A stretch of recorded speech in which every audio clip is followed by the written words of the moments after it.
எனக்கு வந்து எல்லாருமேட்டயும் வந்து 5 மணிக்கு டே 1, டே 2 அது மாதிரிலாம் சொல்ல தெரியாது. காலையில் 5:00 5:30க்கு எழுந்து ஜிம்முக்கு போய் ஜிம்மில் ஒர்க் அவுட் பண்ணி கஷ்டப்பட்டு டயட்டு இருந்து அந்த மாதிரிலாம் சொல்ல மாட்டேன். ஒர்க் அவுட் பண்ணேன், டயட் ஓரளவுக்கு இருந்தேன், சுகர் கட் எல்லாமே கட் பண்ணேன்.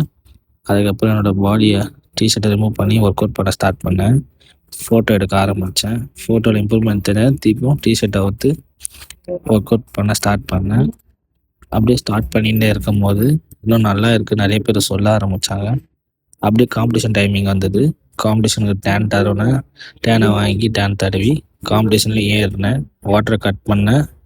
என்னோடய பாடி இந்த அளவுக்கு சேஞ்சஸ் ஆகிருக்கு. இந்த அளவுக்கு சேஞ்சஸ் ஆகிடுச்சுன்னா அது என்னோடய முயற்சி மட்டும்தான், இது யாரோடதுன்னு நான் சொல்ல மாட்டேன். நீங்களும் முயற்சி பண்ணுங்கள், உங்களுக்கும் நடக்கும். எங்கள் வீட்டில் இந்தமாதிரி சுற்றி போகிறது தான் சும்மா நாங்கள் கேட்டோம் ஆசைக்கோசம், அதால தான்